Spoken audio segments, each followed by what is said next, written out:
말씀드린 것처럼 조 바이든 미국 대통령 대선 후보직에서 전격 사퇴했죠. 여러 가지 이야기가 나오고 있습니다. 어떤 후보가 나설지, 대선판도 어떻게 변할지 이런 분석들 나오고 있는데요. 오늘 이 시간에는 조금 다른 이야기를 해보고자 합니다. 바이든이 후보직을 사퇴하자마자 벌어진 재밌는 일이 하나 있습니다. 하루 만에 민주당 관련 단체에 들어온 기부금이 굉장히 많이 늘었다는 건데요. 민주당에 들어온 하루치 기부금으로는 2020년 대선 이후로 역대 최대라고 합니다. 미국 대선을 움직이는 돈 이야기 한번 짚어볼 필요가 있겠는데요. 책 바이든 플랜의 저자입니다. 이승원 칼럼니스트 전화로 연결하겠습니다. 나와 계십니까? 네, 안녕하세요. 네, 안녕하십니까. 바이든 대통령 사퇴하자마자 기부금 기다렸다는 듯이 쏟아내는 것 같아요. 많은 의미가 좀 담긴 것 같습니다. 어떻게 보십니까? 기본적으로 미국은 돈 선거입니다. 돈이 예. 많은 사람이 당선될 가능성이 높죠. 그래서 사실은 후보직을 사퇴하라고 압박했을 때 가장 큰 영향을 준 사람들이 바로 그 기부자, 후원자들이었거든요. 예. 그래서 바이든 대통령에게 후보직을 사퇴하지 않을 경우는 우리는 더 이상 후원하지 않겠다라는 게 굉장한 압박이 돼서 한쪽으로는 오바마, 낸시 펠로시 정치적인 압박, 한쪽으로는 당내의 압박, 한쪽으로는 이 쩐주들, 한마디로 예. 돌을 갖고 있는 그렇죠, 후원자들의 그렇죠. 예. 압박, 네, 이런 게 있어서 결국은 사퇴를 했죠. 그리고 그 사퇴를 하자마자 이제 기다렸다는 듯이 그동안 후원을 멈추고 있었던 사람들이 다시 후원금을 재개한 것 같습니다. 미국 정치를 보면은 로비도 합법이고 돈으로 선거한다. 이게 민주주의 국가라고 하는데 좀 이해 안 가는 부분들이 있는 게 사실이에요. 어찌됐든 바이든이 네. 사퇴하면은 이 후보에게 모였던 선거 자금 이게 어떻게 되는 겁니까? 일단 바이든 같은 경우는 지금까지 총액이 2억 4천만 달러 이상 자금이 모였고요. 2억 4천만 달러요. 예. 네, 굉장히 큰 돈이죠. 그럼요. 그리고 트럼프의 경우도 6월 말 기준 3억 8천만 달러 이상이 모금됐다고 일단 보도는 그렇게 나오고 있습니다. 예. 이제 사실은 트럼프가 조금 미진했었는데 최근에 많이 들어와서 역전한 것 같아요. 일단 이제 가장 지금 관건은 어쨌든 해리스가 이어받을 것 같고 그렇다면 이 돈은 누가 가져갈 수 있는가라는 예. 게 아니겠습니까? 예. 근데 이게 약간 전문가마다 의견이 좀 다른데 일단 해리스가 대통령 후보가 될 경우에는 그대로 가져갈 수 있다. 왜냐하면 해당 자금 자체가 바이든과 해리스 이 러닝메이트 명의로 모았기 때문에 그렇죠. 예. 네. 그 해리스 이름 자체가 부통령 후보로 올라왔기 때문에 당연히 해리스가 이 돈을 승계 계승해서 선거 자금을 쓰는 것이 당연하다라는 의견이 한편에서 있고요. 예. 약간 소수 의견 같습니다만 어쨌든 이게 당의 공식 후보자로 지명되는 건 전당대회라는 어떤 선출 과정을 통해서거든요. 예. 그런데 이제 8월에 있습니다. 전당대회는. 근데 지금까지는 소위 말하는 예비선거였고 공식 지명 전이에요. 네. 그렇기 때문에 이건 공식 후보자가 아니기 때문에 이 돈을 해리스가 쓸 수 있느냐라고 이제 반론을 제기하시는 분이 분명히 계십니다. 예. 그리고 이제 최악은 해리스가 후보가 안 될 경우죠. 예. 이때는 사실상 쓸 수 없습니다. 물론 이제 새 후보 캠프가 이제 꾸려지고 이 돈이 일부 넘어갈 수 있는데 이 금액이 수천 달러에 불과한 실정이라고 합니다. 네, 그래서 사실상 얼마 못 받고 그래서 혹시 해리스가 안 돼서 다른 후보가 등장을 할 경우에는 이제 마지막 남은 방법은 그런 거죠. 지금까지 바이든 캠프에 줬던 그 돈을 다시 원상복귀시키고 다른 어떤 사람들한테 주고 그분들이 다시 다른 후보한테 기부하는 그런 방법이 있는데요. 대선 3개월 남았는데. 그러니까요. 그래서 예. 시간이며 절차면 상당히 좀 복잡할 것 같아서 이 돈의 문제가 상당해 보입니다. 내부적으로. 그러니까 만약에 미셸 오바마 같은 사람들이 갑자기 나섰다. 그래서 된다고 하면은 이 캠프에서 캠프로 자금이 갈 수 없다는 말씀이신 거죠? 거의 못 간다는 거죠? 그렇죠. 네네. 알겠습니다. 이 부분이 좀 심각할 것 같은데 이렇게 선거 자금 문제가 커지는 거 미국 대선에서 천문학적인 돈이 오가기 때문인데 이것도 우리나라에선 상상 못할 일인 것 같아요. 얼마나 큰 금액이 오갑니까? 일단 정확히 4년 전에 미국 대선이 있었죠. 예. 2020년 기준 당시 이 정치단체 이 책임정치센터라는 비영리 단체가 있어요. 여기에 따르면 최소 140억 달러, 그러니까 우리나라 돈으로 대충 환산을 하면 18조 원이 넘는 돈입니다. 왜 이렇게 돈이 많이 들어가는 거예요, 미국 대선에는? 이게 사실 좀 개념이 안 잡히시죠? 예. 18조 원 넘는 돈이 그냥 한 번의 대선에 쓰였다. 이걸 또 비교해 보면 우리나라 대선 비용이 1,200억 원이 좀 넘었었거든요. 예. 그러니까 150배가 넘었습니다. 네, 이렇게 이해를 하시면은 쉽게 이해를 하실 수 있을 것 같고요. 예. 사실은 거의 절반은 광고에 쓰입니다. 광고에 쓰이고 왜냐면 또 전국적으로 이제 미국이라는 나라가 연방 국가고 50개 51개 주 이렇게 굉장히 넓은 곳이기 때문에 그 각 지역에 맞는 어떤 그 메시지가 있어야 되고요. 그렇죠. 예. 네. 그래서 거기에 맞는 광고 비용 일단 들고 아시겠지만 이제 어쨌든 이 후보자들이나 이 스태프들 다 비행기 타고 이동하잖아요. 아, 그것도 각주마다. 만만치가 않겠네요. 그럼요. 예. 네. 그래서 이제 이동하는 거 한마디로 캠프 운영 비용도 상당합니다. 그래서 절반은 대충 광고에 쓰고 나머지는 운영비로 쓴다 이렇게 보통 설명을 하고요. 예. 예를 들어 보면 그 미국 미식축구 같은 경우 뭐 전 국민이 다 본다는 그 미식축구 예. 60초짜리 광고, 그러니까 1분 광고 하나에 몇 년 전 기준 $10,000,000가 넘었어요. 맞아요. 예. 네, 그게 130억 원이 넘는 돈이거든요. 그러니까 60초 하나 딱 쓰고 130억 원이 그냥 날아갑니다. 그러니까 광고에 어마어마한 비용이 왜 드는지 대충 이해를 할 수 있겠죠. 네. 땅덩어리가 워낙 넓고 인구도 많고 그렇다면 후보들이 이 돈을 모으는 거 이것도 보통 일이 아닐 텐데 이 돈은 뭐 자기 돈 쓰는 건 아닐 거 아니에요? 어떻게 모읍니까? 그렇죠. 일단 개인이 뭐 후보자한테 우리도 왜 소액 기부 같은 거 하지 않습니까? 예. 선거 때. 네, 개인이 이제 직접적으로 그 이제 선거 자금을 기부하는 경우도 있고요. 예. 정당 차원에서 하는 경우도 있는데 가장 이제 큰 돈이 들어오는 거는 팩이라는 겁니다. 그러니까 팩과 슈퍼팩 개념을 조금 이해를 하셔야 되는데 예. 미국에는 정치행동위원회라는 게 있어요. 이게 영어로 하면 Political Action Committee인데 앞자만 따서 PAC, 팩 이렇게 부릅니다. 예. 그러니까 한마디로 돈을 모으는 곳간이에요. 그래서 이 팩의 특정 정치인이나 법안 등을 지지하거나 반대하는 활동을 하는 단체로서 한 $5,000,000인가의 상한선이 물론 있습니다만 이쪽으로 돈 상당히 모입니다. 그래서 우리도 이제 후원금 받으면은 뭐 국회의원들이나 이제 후보들이 선관위 같은 데서 신고를 해야 되지 않습니까? 그렇죠. 네, 여기도 마찬가지로 연방선거관리위원회라는 곳에 FEC라는 곳에 이 돈을 얼마큼 우리가 모았다라는 걸 등록을 하고 그래서 어떻게 모았다 그리고 앞으로 어떻게 사용될 것이다 이런 내역들을 다 제출하도록 되어 있습니다. 그런데 이 슈퍼팩의 한 종류가 이 그러니까 팩의 한 종류 슈퍼팩 있어요. 그러니까 팩 앞에 슈퍼자를 붙인 거죠. 그런데 이거는 방금 제가 설명드렸던 그 팩과는 달리 특정 정치인이나 정당에 직접 자금을 대주는 방식이 아니라 각자 알아서 돈을 모아서 각자 알아서 쓰는 겁니다. 좀 이해가 안 가시죠? 예, 이해가 안 되는데요. 네. 그러니까 팩은 어떻게 보면 우리 일반적인 후원금 생각하시면 되는데 이 슈퍼팩은 제가 A라는 후보 예를 들어 뭐 난 바이든을 지지해 트럼프를 지지하면 그 지지하는 사람들끼리 따로 이 팩을 구성하는 거예요. 그래서 여기 무한정으로 돈을 모을 수 있어요. 그러니까 예를 들어 억만전자, 백만전자는 돈이 많으니까 얼마든지 돈을 낼 수 있지 않습니까?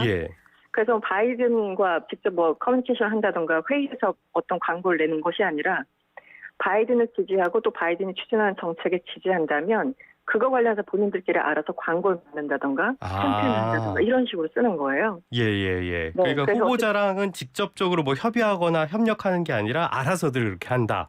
그렇습니다. 근데 핵심은 상한선이 없기 때문에 정말 이 돈 선거가 여기서 바로 이뤄진다라고 말씀드릴 수 있을 테고요. 사실은 이게 처음부터 있었던 부분은 아닙니다. 누가 봐도 이거 아무리 뭐 자본주의 미국이라고 하더라도 이렇게까지 무작정 쓸 수 있는가라는 그 논점이 좀 제기될 수 있잖아요. 그런데 연방대법원에서 지난 2010년에 주요한 그 판결을 내렸습니다. 당시 시티즌 유나이티드라는 어떤 보수 단체가 힐러리 당시 후보를 비판하려고 광고를 만들었는데 이걸 하지 못하게 한 거예요. 그래서 여기서 소송을 건 거예요. 왜 우리가 돈 모아서 우리끼리 하겠다는데 법이 이것을 말리느냐. 그래서 당시에 엄청나게 중요한 논쟁들이 벌어졌고 결국 결론으로 난 것은 수정헌법 1조에 있는 언론의 자유를 침해하면 안 된다라는 근거에 의해서 당신들 마음대로 돈 걷어가지고 마음대로 하세요라고 결론이 난 거예요.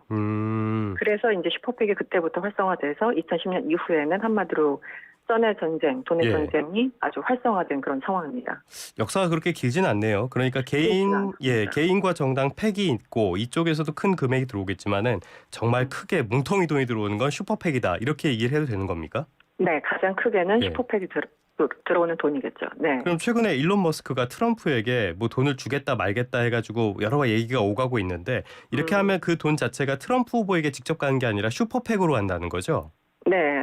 그 일론 머스크도 이제 물론 지난 15일 날 돈을 내겠다 이렇게 언급을 했다가 또 3일 만에 부인하긴 했습니다만 그래서 정확한 취지를 알 수는 없습니다만 어쨌든 15일 날 그 월스트리트 저널 보도가 있었어요. 그래서 매달 4,500만 있어요. 달러. 예. 우리나라 돈으로 620억 원이 넘는 돈인데 이걸 매달 후원하겠다고 해서 저게 도대체 얼마야? 다들 이렇게 놀라고 있었는데 예.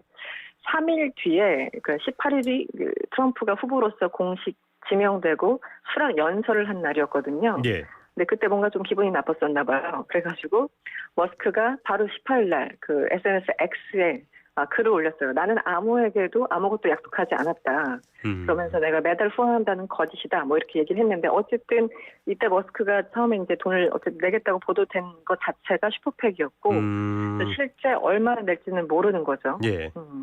자, 당시에 뭐 전기차 정책에 대한 불만이 좀 있었던 게 아닌가 이런 분석도 나오고 있는데요. 근데 맞습니다. 사실 우리나라 정치자금법 이런 데에서 이런 것들을 금지하는 게 사실 돈을 기부를 할 때 아무런 그 대가를 원하지 않고 주는 경우도 없잖아요. 네. 그래서 우리나라에서는 이걸 제한을 많이 두고 있는데 미국에서도 이렇게 자금을 지원하는 거 어떤 배경이 있다고 봐야겠죠? 당연히 예. 이게 무슨 천사들이 아닌 거잖아요. 그럼요. 본인이 예.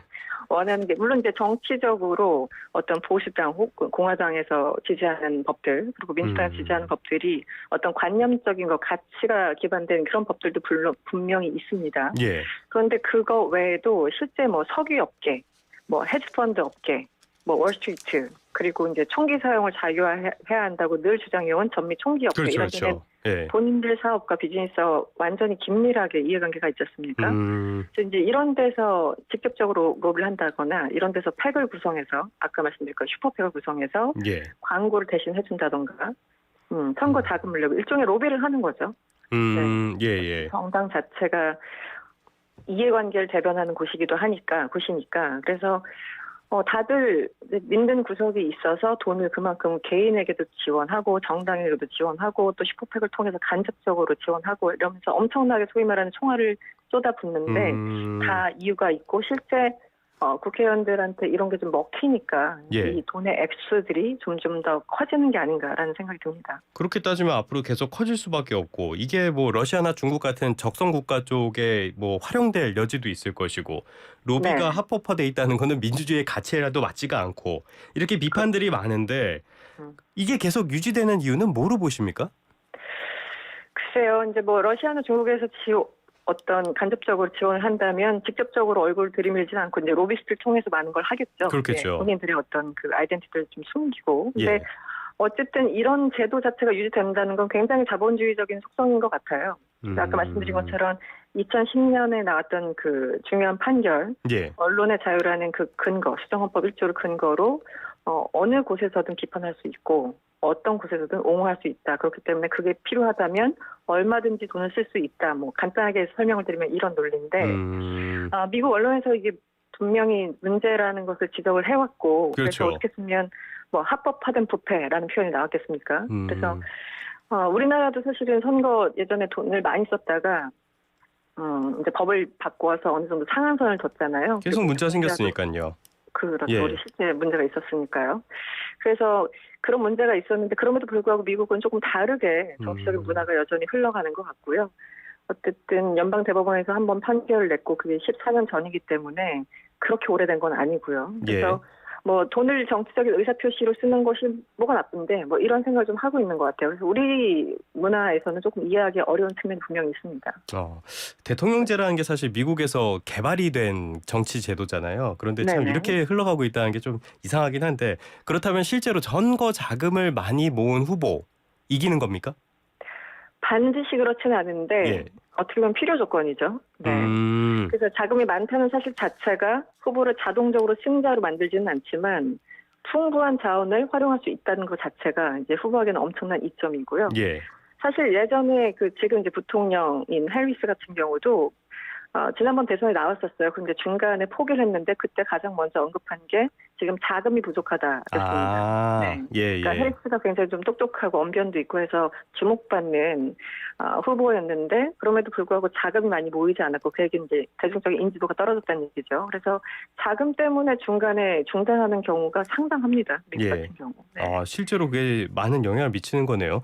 끝으로 이거 하나 좀 간단하게 여쭤볼게요. 최근에 좀 재밌게 본 이슈가 있는데 실리콘밸리 이쪽이 원래는 민주당의 텃밭으로 불렸었잖아요. 그런데 최근 들어서는 트럼프 쪽으로 많이 기울고 있다 그러는데 이거는 왜 그러는 겁니까?